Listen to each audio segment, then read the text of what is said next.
नमस्कार दोस्तों, स्वागत है आपका ट्रेडिफाई के एक और आईपीओ इनसाइट वीडियो में। जैसा कि आप जानते हैं, आईपीओ मार्केट में आजकल काफी हलचल है, खासकर एसएमई सेगमेंट में, जहां नई और उभरती हुई कंपनियां निवेशकों का ध्यान खींच रही हैं। इसी सिलसिले में आज हम एक ऐसी ही दिलचस्प SME company Sampat aluminium limited के आईपीओ का गहराई से विश्लेषण करेंगे। यह कंपनी एल्यूमिनियम रॉड्स और वायर्स के मैन्युफैक्चरिंग में विशेषज्ञ है। ये वो प्रोडक्ट्स हैं जो हमारे देश के इंफ्रास्ट्रक्चर और इलेक्ट्रिकल सेक्टर्स की रीढ़ है। सोचिए, पावर ट्रांसमिशन से लेकर कंस्ट्रक्शन तक हर जगह इनकी जरूरत पीडीडी ढती है। इसलिए इस कंपनी का बिजनेस मॉडल सीधे तौर पर देश की ग्रोथ स्टोरी से जुड़ा हुआ है। क्या यह आईपीओ आपके पोर्टफोलियो के लिए एक अच्छा एडिशन हो सकता है? यह जानने के लिए वीडियो को एंड तक जरूर देखिए। हम इस आईपीओ से जुड़ी हर छोटी बड़ी जानकारी को आपके सामने रखेंगे। आईपीओ की डिटेल्स से लेकर कंपनी के बिजनेस मॉडल, उसके फाइनेंशियल्स की सेहत, इसमें शामिल रिस्क्स और भविष्य के मार्केट आउटलुक तक। हमारा मकसद आपको एक अनबायस्ड 360 डिग्री व्यू देना है, ताकि आप एक सूचित निर्णय ले सकें। तो चलिए शुरू करते हैं।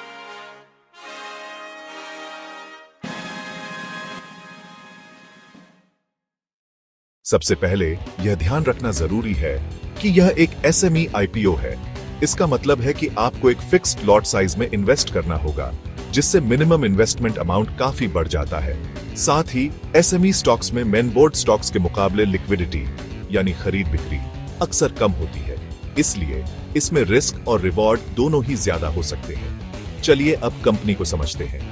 1999 में स्थापित संपत एल्यूमिनियम मुख्य रूप से एल्यूमिनियम रॉड्स और वायर्स बनाती है।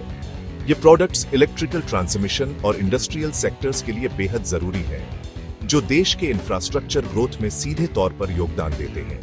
अपनी मैन्युफैक्चरिंग के लिए कंपनी प्रोपर्जी कंटिन्यूअस कास्टिंग प्रोसेस का इस्तेमाल करती है।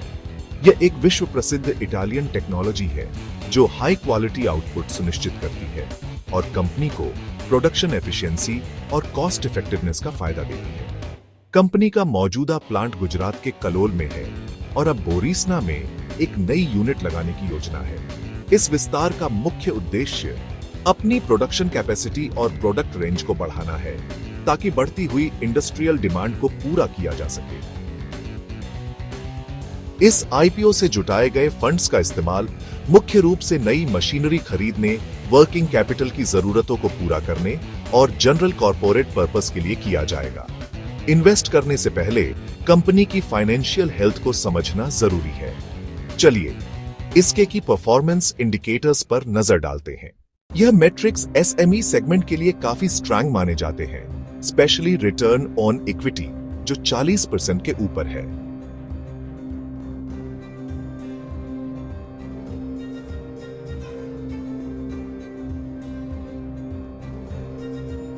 रिटेल इन्वेस्टर्स अप्लाई कर सकते हैं 2 लॉट्स के मल्टीपल में। आरएस टॉप 88 लाख से कम इन्वेस्टमेंट पॉसिबल नहीं है।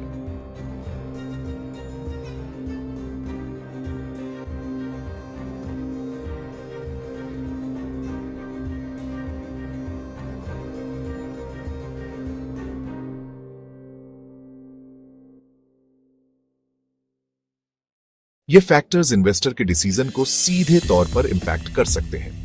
एल्यूमिनियम एक ग्लोबल कमोडिटी है, इसलिए इसकी कीमतें अंतरराष्ट्रीय बाजार के उतार चढ़ाव पर निर्भर करती हैं।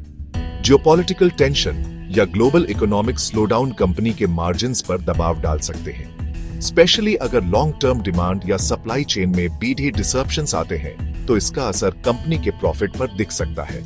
इन मैक्रो इकोनॉमिक फैक्टर्स पर नजर रखना बेहद जरूरी है। लेकिन इन रिस्क्स के दूसरी तरफ एक मजबूत ग्रोथ स्टोरी भी है। एल्यूमिनियम सेक्टर इंडिया में एक शानदार ग्रोथ फेज में है। इसका बड़ा कारण है देश का इंफ्रास्ट्रक्चर पर बढ़ता फोकस। इसके अलावा इलेक्ट्रिक व्हीकल्स ईवीएस का ट्रेंड इस सेक्टर के लिए गेम चेंजर है, जहां गाड़ियों को हल्का बनाने के लिए एल्यूमिनियम का इस्तेमाल BIH रहा है। स्मार्ट सिटीज और पावर ट्रांसमिशन के मॉडर्नाइजेशन में भी इसकी जरूरत है। गवर्नमेंट की PLI स्कीम्स और make in India initiatives domestic manufacturing को बढ़ावा दे रहे हैं, जिससे कंपनी को सीधा फायदा मिल सकता है। साथ ही एल्यूमिनियम का रिसाइक्लेबल होना इसे एक ग्रीन मेटल बनाता है, जो ESG नॉर्म्स के दौर में एक प्लस पॉइंट है। तो दोस्तों, संपत एल्यूमिनियम IPO एक एस्टैब्लिश्ड कंपनी का ऑफरिंग है जिसका फोकस एक्सपेंशन और सस्टेनेबिलिटी पर है। फाइनेंशियल्स भी SME स्टैंडर्ड्स के हिसाब से स्ट्रॉन्ग और कंसिस्टेंट नजर आते हैं। लेकिन ये एक SME IPO है और इनमें कुछ खास रिस्क होते हैं। पहला, हाई इन्वेस्टमेंट रिक्वायरमेंट, क्योंकि आपको एक फिक्स्ड लॉट साइज में इन्वेस्ट करना होता है। दूसरा और सबसे बड़ा रिस्क है पोस्ट लिस्टिंग लिक्विडिटी का। मेनबोर्ड स्टॉक्स की तरह यहां बाइंग और सेलिंग उतनी आसान नहीं होती, जिससे जरूरत PD डीने पर शेयर्स बेचना मुश्किल हो सकता है। साथ ही SME प्लेटफॉर्म पर रेगुलेटरी रिक्वायरमेंट्स भी मेनबोर्ड के मुकाबले थोड़ी कम होती है। ट्रेडिफाई किसी भी तरह का बाय या सेल रिकमेंडेशन नहीं देता। हमारा मकसद सिर्फ आपको IPO की एक डिटेल्ड और अनबायस्ड एनालिसिस देना है ताकि आप एक इन्फॉर्म्ड डिसीजन ले सकें।